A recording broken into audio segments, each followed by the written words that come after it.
What's going on, guys? It's Greg here, aka NYPrepper. It is Sunday, May 26th, 2024, and I have some breaking news to share with you guys.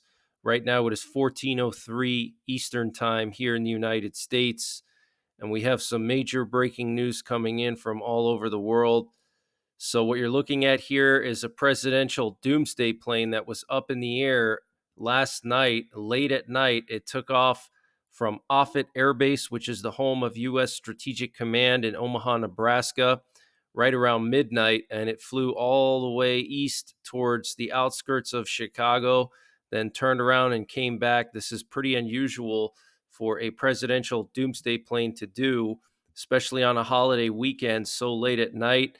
And these doomsday planes carry the president during a nuclear war, so the president could have a safe place to command the entire U.S. military. It's actually safer for the president and VIPs to be airborne during a nuclear war than it is for them to be in bunkers, because bunkers are fixed locations and our enemies know where they're located and they could try to target them with nukes, especially earth penetrating warheads. But being in the air eliminates that risk. So this is pretty unusual. We also had a B-1 strategic bomber. These are bombers that used to be part of our nuclear triad. They're not officially part of our nuclear triad, but they could be quickly turned into a nuclear bomber if something were to happen. And this thing was looping near Miami yesterday for hours. Check that out. Okay, it took off from Homestead and it landed in Homestead near Key Largo and Biscayne National Park. It was doing loops here. Very interesting. And yesterday, we also had multiple nuclear war command and control planes airborne as well. So we have some major breaking news coming in from Europe. Apparently, the British Prime Minister Rishi Sunak said that Britain is going to introduce a new form of mandatory military service for all young people in Britain if the British Conservatives win the general election, which is coming up, I think, in a few weeks. So this is huge. It looks like Britain may bring back a mandatory draft, okay, mandatory national service.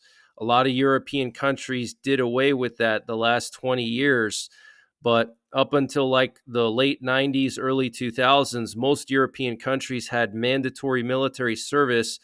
Unless you went to college, you would have to go into the military and serve at least 1 year, okay? Every person, as soon as they turn 18, has to join the military and serve for 1 year, unless you have some other profession that you're going into or some job or whatever. So this is huge news, guys, and this is a sign that Europe is preparing for war with Russia. And Russian Telegram channels are trying to justify a nuclear response to Ukraine's strike on the Russian radar system Voronezh. Here's a picture of that Russian radar system. This is a long-range radar system, and it's the second long-range radar system that Ukraine has destroyed with drones. They hit one 2 months ago, and apparently this is part of Russia's nuclear war early warning radar sites. And this now blinds Russia from missiles launched at them from the Middle East. Okay, so this was pointed towards the Middle East. And now with this thing taken out, they can't detect missiles launched from the Middle East. Okay, so there's now a gaping hole in Russia's early warning system against nuclear attack. Okay, so NATO could potentially launch missiles from the Eastern Mediterranean or from the Middle Eastern direction, even Turkey, and Russia would have difficulties detecting it. So this is the Armavir radar station in Krasnodar Krai, okay? Armavir radar station is the name of it. So very serious situation. Russia's nuclear war doctrine does allow Russia to use nuclear weapons in the event that any portion of their nuclear war radar system or detection system is destroyed. And the former Ukrainian President Viktor Yanukovych was in Belarus this weekend meeting with Vladimir Putin. He was the guy that was replaced in a coup in 2014, the Maidan Revolution. So it looks like Putin may try bringing Yanukovych back into the picture in some capacity in Ukraine. I'm not sure exactly what he has planned for Yanukovych. Maybe he's going to be the governor of Kharkiv when Russia occupies Kharkiv, or maybe other parts of occupied Ukraine. I have no idea, but this is very interesting that Yanukovych would meet with Putin and Lukashenko. And yesterday we had more intense reconnaissance activity over the Baltic countries. Here we have an Italian AWACS plane that took off from Malbork Air Base in Poland and went up into Lithuania and Latvia. You can see it was spending a lot of its time on the border of Lithuania and Belarus here near Vilnius. So very concerning. And then we also had a British Army helicopter flying near Tallinn. And then there was also a British KC-2 Voyager that was moved to Tallinn. Okay, that is an aerial refueler or a cargo plane. So lots of cargo being moved into the Baltics as the Baltics prepare for a showdown with Russia. And this afternoon, we have a U.S. RQ-4 Global Hawk reconnaissance drone patrolling the eastern Black Sea, and it's flying back and forth opposite from the Kerch Bridge. This is the bridge in Crimea, and so we could potentially see a strike on the Crimean Bridge tonight or tomorrow. My guess is probably later on this evening we're going to see some kind of strike here on the Crimean Bridge, so we'll have to wait and see. Usually when they strike the Crimean Bridge, the RQ-4 flies near it and it gives information to the Ukrainians. And Serbian President Vučić has warned of uncontrollable escalation in Europe between Russia and NATO. He said, "I am afraid that there is little time left for the war in Ukraine to end. I hope it's possible, but I'm afraid it's not. And I'm afraid that the train has already left the station, started moving, and no one will stop it. In my estimation, things will be much more complicated, much worse." This update was sponsored by My Patriot Supply. Guys, My Patriot Supply has brought back their 25% discount on their 3-month emergency food supply. And to get the discount, you got to use the link preparewithnyprepper.com. And the link is in the description below this video. But this 3-month emergency food supply has a 25-year shelf life. It includes over 2,000 calories per day, breakfasts, lunches, dinners, drinks, and snacks, all contained within 6 rugged water-resistant buckets, and free shipping is included. So use the link preparewithnyprepper.com to get $200 off or 25% off of the My Patriot Supply 3-month emergency food supply. The link is in the description below this video. Free shipping is included. They also have a general store where they sell all kinds of prepping and survival products, and they're always running various discounts. And to get to their general store, you just got to click on the My Patriot Supply logo when you get to preparewithnyprepper.com at the top of the page, and you'll see their general store where they sell all kinds of prepping and survival products, and they're always running discounts here. So use the link preparewithnyprepper.com to get 25% off of the My Patriot Supply 3-month emergency food supply, and the link is in the description below this video. And it may happen that we will face an even greater tragedy than during the Second World War. I'd like to be wrong. Don't forget one special thing: when the war machine starts to heat up, then the military lobby and the military industry lobby will appear and want it to intensify, and then there will be no more effort. It is difficult to stop. So I think it's time that someone tried something real to stop this and not just throw the blame on the other side. If this doesn't happen, I'm afraid we're heading for disaster. Wow. So that's the Serbian president warning that we could be going into the Third World War, and that we could see a situation that's even worse than the Second World War. And I agree with him. And 60 rockets were launched at northern Israel by Hezbollah, from Lebanon this morning. That's the first time in probably months that Hezbollah has launched such a large barrage of rockets towards northern Israel. And China is apparently preparing an armada of ferries and civilian vessels to invade Taiwan. I reported on this a few months ago. There's a few big ferry boats that are unmarked and they're parked at this port right opposite of Taiwan, and they're affiliated with the Chinese military, but they have no markings on them, but they're like private civilian vessels. So very interesting. And the Taiwan Semiconductor Manufacturing Company revealed to U.S. officials that it has a kill switch for its chip making machines in case China invades. Dutch based ASML, which provides the Taiwan Semiconductor Manufacturing Company with one of its most important machines for manufacturing chips, can remotely switch them off and has run simulations to confirm that it would work in the event of China taking control of the plant. So that is huge news right there.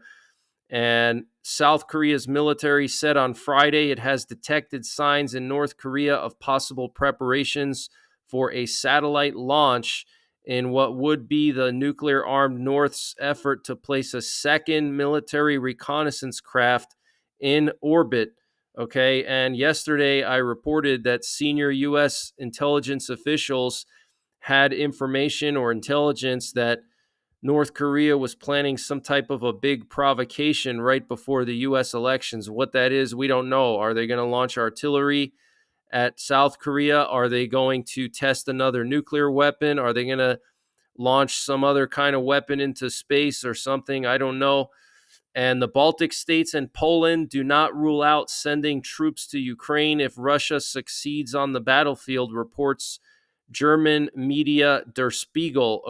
According to Der Spiegel, Baltic politicians warned representatives of the German government about the consequences of Berlin's policy towards the Ukraine war on the sidelines of the Lennart Meri Conference on Foreign and Security Policy, which took place in the Estonian capital last week.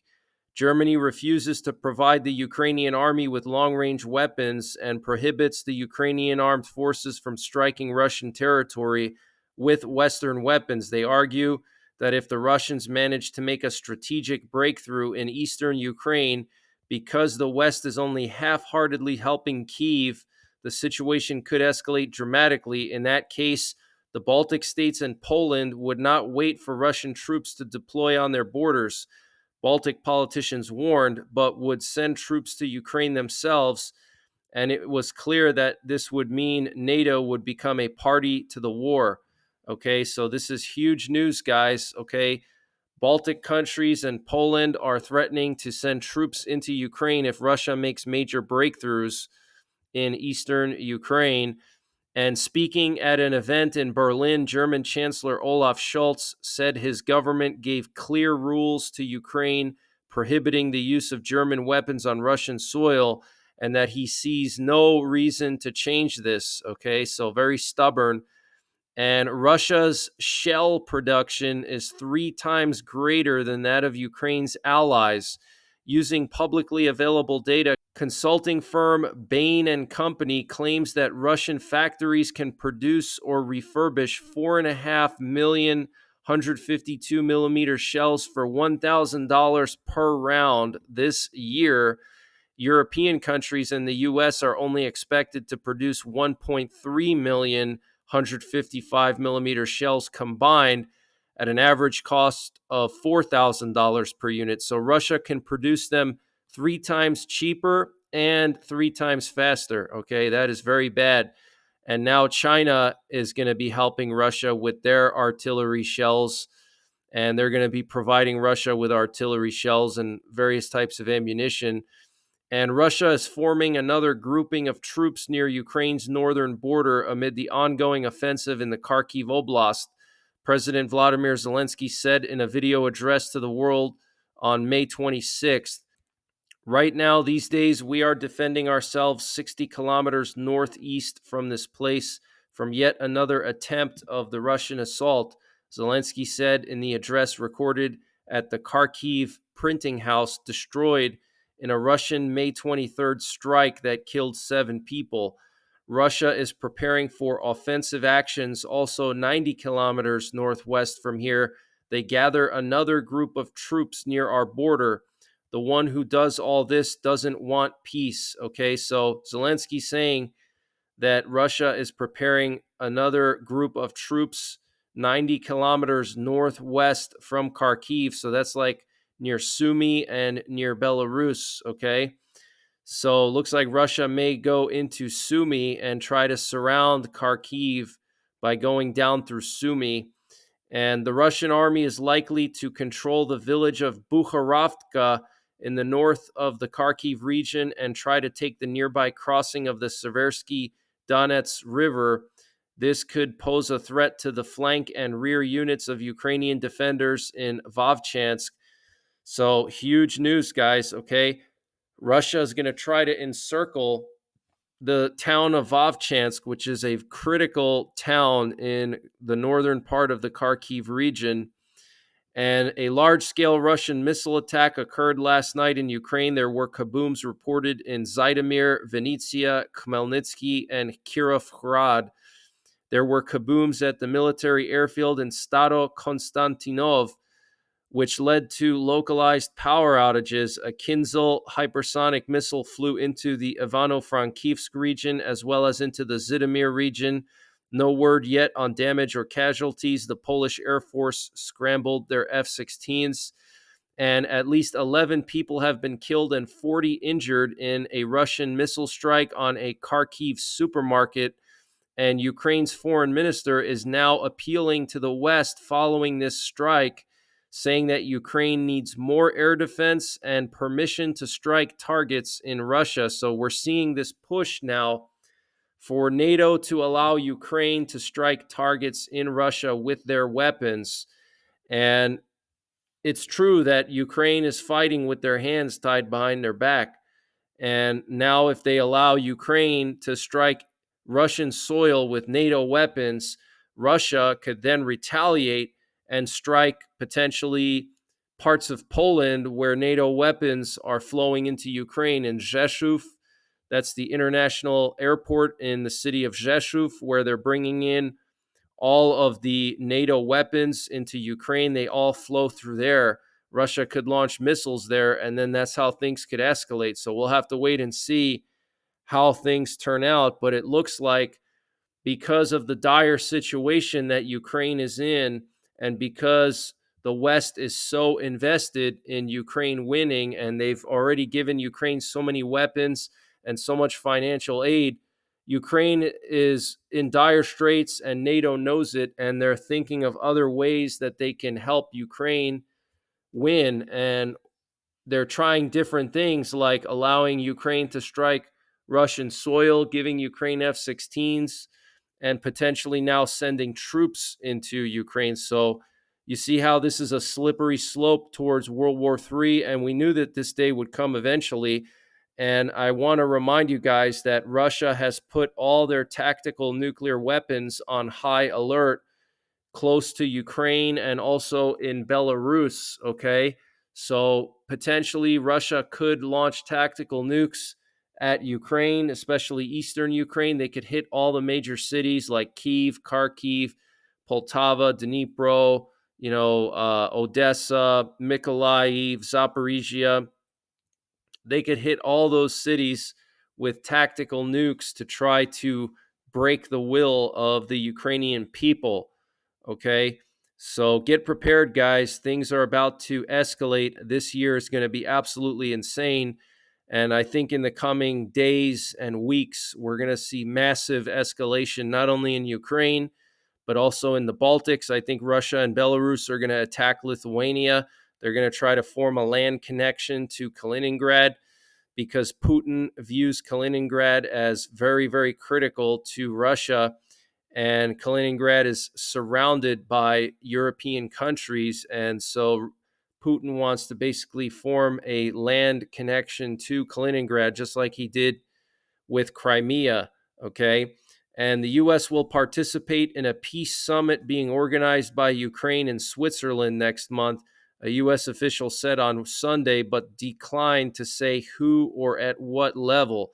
Okay, so we don't know who is going to attend this peace summit from the U.S. And the Slovakian prime minister, who survived an assassination attempt, will not be healthy enough to return to his position until the end of the year. Wow.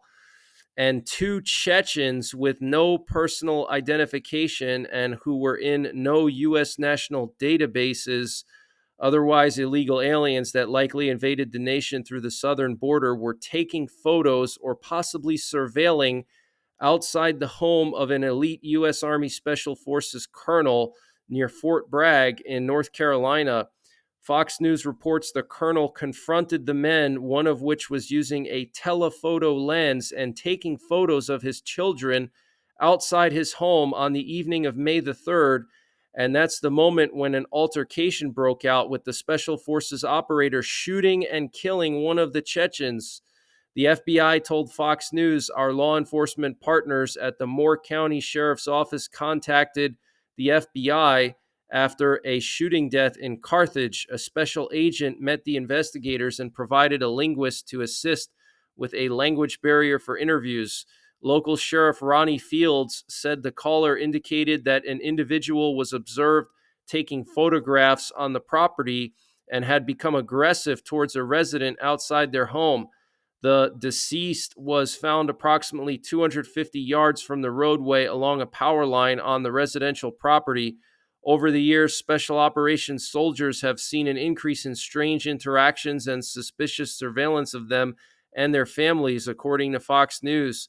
Some say this is part of foreign spy programs. The illegal alien who was killed, 35-year-old Ramzan Darayev, was working as a subcontractor for Utilities One, but at the time of the incident, Darayev was not in possession of any utility equipment, utility clothing, or identification, Fox News said. Intel sources explained to Fox that power company employment is often a cover for status or action. This incident is still a mystery. The biggest red flag is an illegal alien using a telephoto lens to snap photos outside the home of an elite special forces officer. Wow. So this is absolutely insane, guys, okay? And we had Matthew Miller, the State Department spokesman, post this tweet on Twitter 2 days ago. He said, Russia is now sowing confusion on NATO EU borders. We stand in solidarity with our allies in the Baltic states and the Baltic Sea in the face of recent provocations and call on Russia to explain its actions. We are watching the situation closely with our allies, okay? And he's talking about how Russia removed border markings with their border with Estonia, okay? On the Narva River, they have these buoys that they put to mark the border in the river, okay? And Russia removed those markings. And I want to remind you guys that they've also already started printing license plates in Russia for the Kharkiv region. They have a new registration code for vehicles in Russia, and the registration code is for the Kharkiv region. So Russia is planning to annex Kharkiv, okay? There's a large Russian population there, and it's a huge industrial city, lots of people, and it would be a huge victory for Russia if they took that back into the Russian Federation. And want to just show you guys these B-52s that flew up to the Baltics. This was on Friday. Two B-52 nuclear bombers flew from the UK all the way up to southern Sweden, and then they were looping just south of Stockholm, and then they turned around and went back. So clearly this was a show of force, okay, to Russia, because this is right next to Estonia. And hundreds are feared dead after a massive landslide leveled dozens of homes and buried families alive in a remote village in the northern Papua New Guinea early on Friday. So that's the latest breaking news that I have. I will be back potentially later tonight with another update, if not tomorrow. I hope you guys are enjoying your Memorial Day weekend. And until later on or tomorrow, take care, God bless, and don't forget the 3 Ps: prepare, practice, and persevere. Culinary out. Attention hand loaders, check out Cutting Edge Bullets for some of the best bullets in the industry. They also sell loaded ammo now, and I'm partnering with them to give you a 20% discount. And to get the discount, all you got to do is use the promo code NYPrepper to get 20% off your entire order. And Cutting Edge Bullets makes the best bullets for bear defense and for big bore rifles, big bore handguns. They also make some really, really good bullets for long range enthusiasts, very high BC bullets that are turned on a lathe. So check them out, cuttingedgebullets.com. Use the promo code NYPrepper to get 20% off. I've done a lot of testing with their big bore bear defense bullets and solids, and I can tell you that they have the best solids in the business. So I'm going to leave a link to their website and the promo code in the description below this video, but it's cuttingedgebullets.com, promo code NYPrepper to get 20% off of your entire order, and check out some of their new loaded ammo if you're not a hand loader.